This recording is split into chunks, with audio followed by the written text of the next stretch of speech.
తెలంగాణ రాష్ట్రంలో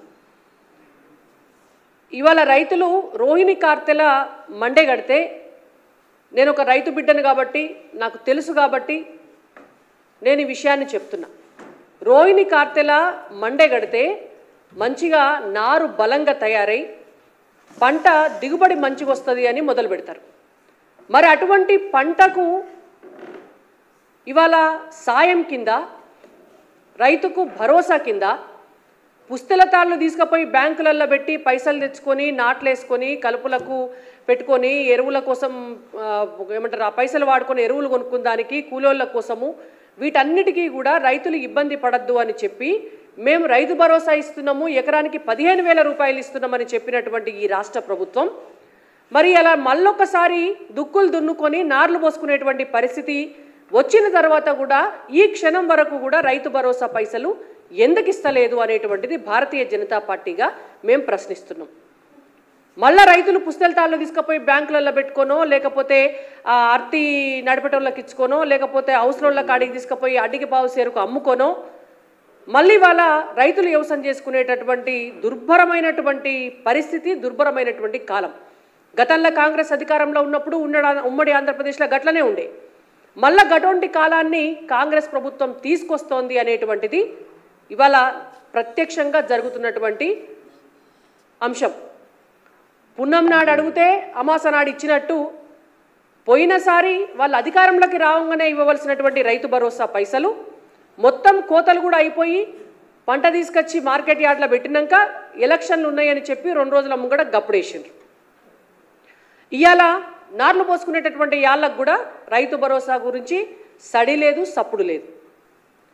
ఇయాలనే నకిలీ విత్తనాలు, నకిలీ పత్తి విత్తనాలు సరఫరా చేస్తున్నటువంటి ఒక ముఠాను నల్లగొండ జిల్లాల పోలీసులు అరెస్ట్ చేసిండ్రు.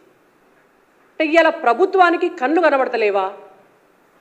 పత్తి విత్తనాల కొరత ఉండేటటువంటి ప్రమాదం ఉన్నది అని చెప్పి వ్యవసాయ నిపుణులు హెచ్చరించిండ్రు, సైంటిస్టులు హెచ్చరించిండ్రు, పత్తి విత్తనాలు సప్లై చేసేటటువంటి కంపెనీలు కూడా చెప్పినాయి మేము ఈసారి గింతే ప్రొడ్యూస్ చేస్తున్నాము పత్తి విత్తనాలు అని. మరి ఇవాళ ఉన్నటువంటి రాష్ట్ర ప్రభుత్వానికి ఏమన్నా రైతుల పట్ల బాధ్యత ఉన్నదా? పత్తి విత్తనాల షార్టేజ్ ఉన్నది, నకిలీ పత్తి విత్తనాలు మార్కెట్ మొత్తం నిండిపోయినాయి.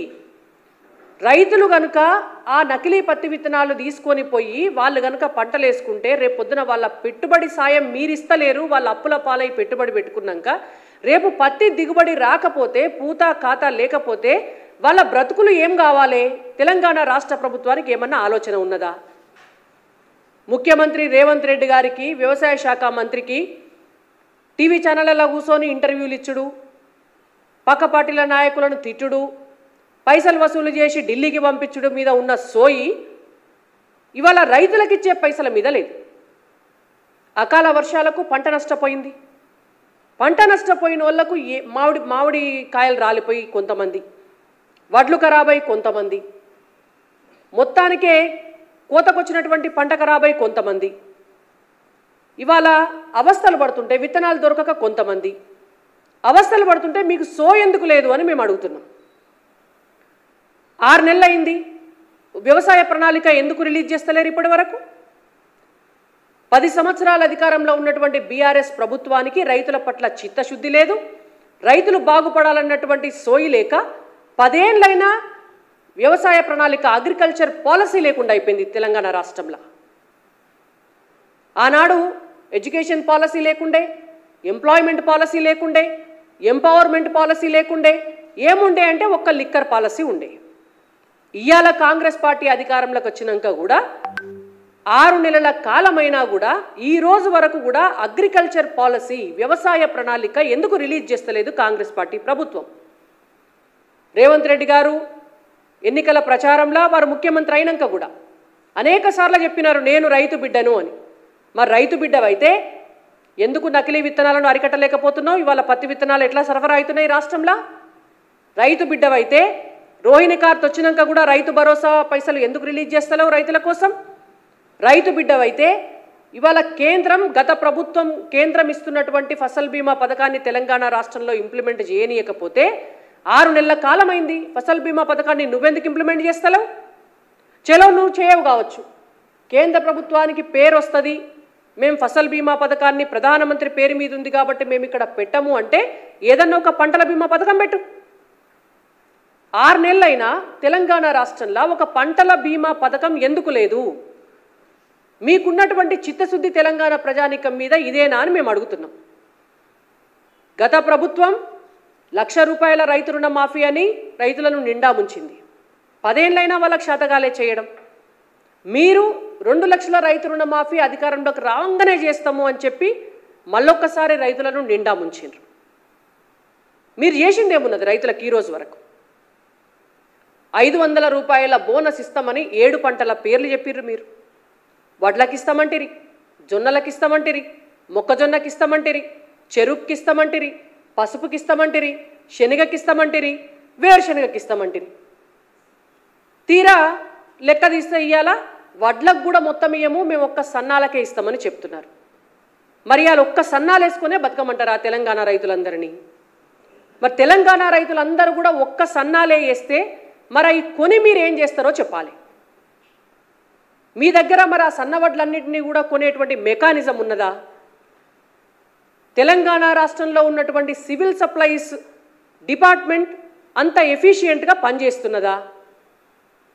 నిన్న ఉత్తమ్ కుమార్ రెడ్డి గారు ఒక ప్రెస్ కాన్ఫరెన్స్ పెట్టి ఈ పక్క పొంటి ఒక 3 నాయకులను, ఆ పక్క పొంటి ఒక 5 నాయకులను కూర్చోబెట్టి పెద్ద ఉపోద్ఘాతం చెప్పినాడు. సివిల్ సప్లైస్ డిపార్ట్మెంటు 58,000 కోట్ల రూపాయల అప్పులల్లో ఉన్నది అని గర్వంగా చెప్పుకుంటున్నాడు ఆయన. 58,000 కోట్ల రూపాయల అప్పుల్లో సివిల్ సప్లైస్ డిపార్ట్మెంట్ ఉన్నది. 11,000 కోట్ల రూపాయల నష్టాల్లో ఉన్నది సివిల్ సప్లైస్ డిపార్ట్మెంట్ అని. ఇవాళ మేము భారతీయ జనతా పార్టీగా ఒక్కటే క్వశ్చన్ అడుగుతున్నాం. సివిల్ సప్లైస్ డిపార్ట్మెంట్ చేయాల్సినటువంటి పని ఏం చేస్తుంది? కేంద్రానికి రాష్ట్రానికి వడ్లను కొని ఇస్తుంది గంతే. మరి సివిల్ సప్లైస్ డిపార్ట్మెంట్కు 58,000 కోట్ల రూపాయల అప్పు చేయవలసినటువంటి అవసరం ఎందుకు వచ్చింది? ఇది కాళేశ్వరం కంటే పెద్ద స్కాము. కాళేశ్వరం కంటే పెద్ద స్కాము సివిల్ సప్లైస్ డిపార్ట్మెంట్లో జరిగింది. మీ నోటెంబడి మీరు చెప్పిన మాటే. మీ సివిల్ సప్లైస్కి సంబంధించినటువంటి ప్రభుత్వం ఇచ్చినటువంటి లెక్కలల్లా ఉన్నటువంటి విషయం 58,000 కోట్ల రూపాయల అప్పు ఎందుకైతుంది సివిల్ సప్లైస్ డిపార్ట్మెంట్కి?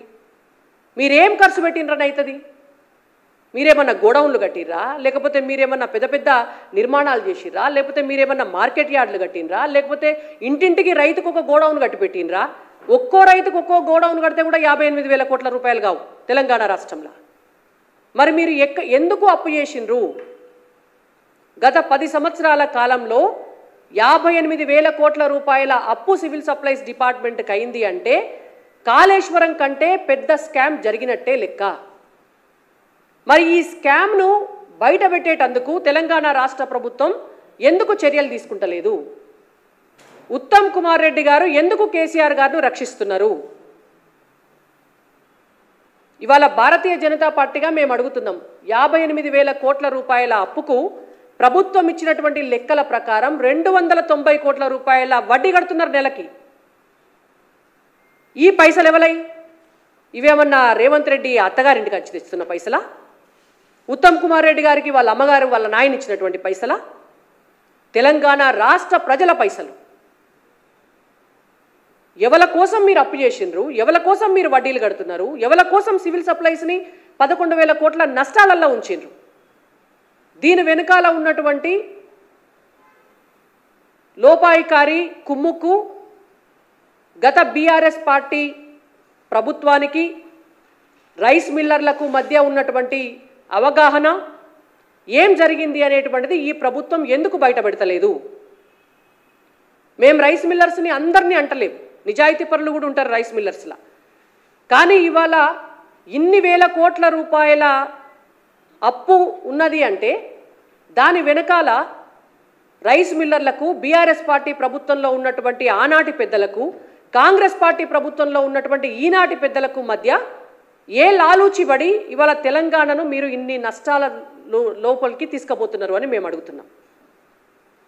ఎందుకు దీనిపైన ఎంక్వైరీ వేయకూడదు అని మేము అడుగుతున్నాం. నిన్నగాక మొన్న ఒక రైస్ మిల్లర్స్ అసోసియేషన్ నాయకుడిని అరెస్టు చేసి అర్ధరాత్రి తీసుకుపోయి మెజిస్ట్రేట్ ముంగట ప్రవేశపెట్టిండ్రు. మరి మీరు అర్ధరాత్రి అరెస్టు చేసినటువంటి మెజిస్ట్రేట్ ముందు ప్రవేశపెట్టినటువంటి ఆ రైస్ మిల్లర్ ఓనర్ ఎవరైతే ఉన్నాడో ఆయన ద్వారా రాబట్టినటువంటి అంశాలేంటియో ప్రజల ముందు పబ్లిక్ డొమైన్లో పెట్టాలి. ఈ మొత్తం స్కామ్ వ్యవహారంలో ఎవరెవరు ఉన్నారో, ప్రభుత్వ ఎంక్వైరీలో ఏం తేలిందో, మీరు అతన్ని ఎందుకు అరెస్టు చేసిండ్రో, తీగలాగితే డొంక గదిలినట్టు మొత్తం వ్యవహారాలన్నీ కూడా పబ్లిక్ డొమైన్లో పెట్టాలి. ఎందుకంటే ఇది తెలంగాణ రాష్ట్రంలో ఉన్నటువంటి రైతులందరికీ సంబంధించినటువంటి అంశం, ఇది తెలంగాణ సంపదకు సంబంధించినటువంటి అంశం. ఇవాళ మేము ఒక్కటే డిమాండ్ చేస్తున్నాం, బీఆర్ఎస్ పార్టీని కాపాడడం కోసం, బీఆర్ఎస్ పార్టీ పెద్దలను కాపాడడం కోసం, ఇవాళ ఉన్నటువంటి కాంగ్రెస్ పార్టీ పెద్దలు వాళ్ళని వాళ్ళు కాపాడుకోవడం కోసం తెలంగాణ ప్రజల్ని మోసం చేసేటటువంటి ప్రక్రియ నడుస్తుంది. కాబట్టి మీకు నిజంగా నిజాయితీ ఉంటే, మీకు నిజంగా చిత్తశుద్ధి ఉంటే రేవంత్ రెడ్డి గారు మీ పట్ల, మీ సివిల్ సప్లైస్ డిపార్ట్మెంట్ పట్ల ఇప్పటికే మా బీజేఎల్పీ లీడర్ మహేశ్వర్ రెడ్డి గారు అనేక ఆరోపణలతోటి, మీకు అనేకమైనటువంటి ఆధారాలతోటి బయటపెట్టినటువంటి విషయం తెలుసు. దానికి కొనసాగింపుగా ఇవాళ ఈ సివిల్ సప్లైస్కి సంబంధించినటువంటి 58,000 కోట్ల రూపాయల అప్పు, 11,000 కోట్ల రూపాయల నష్టం పైన సిట్టింగ్ జడ్జితోటి విచారణ చేయించాలి అని చెప్పి భారతీయ జనతా పార్టీగా మేము డిమాండ్ చేస్తున్నాం. ఖచ్చితంగా జరగాల. జ్యుడిషియరీ ఎంక్వైరీ చేసి ఈ మొత్తం వ్యవహారంలో ఎవరున్నారో వాళ్ళను బయటికి గుంజుకురావాలని చెప్పి ఇవాళ బీజేపీగా మేము డిమాండ్ చేస్తున్నాం. లేని పక్షంలో ప్రజల ముందుకు మేమే భవిష్యత్తులో ఏమేం జరిగిందో తెలుసుకునేటువంటి ప్రయత్నం చేసి ఈ అంశాన్ని పెద్ద ఎత్తున భారతీయ జనతా పార్టీ ప్రజల దగ్గరికి తీసుకుపోయి, రైతుల దగ్గరికి తీసుకుపోయి మీ లాలూచి ఏంటిది అనేటువంటిది బీఆర్ఎస్ పార్టీతోటి మేము బయట పెడతామని కూడా హెచ్చరిస్తున్నాం. Like, share, subscribe.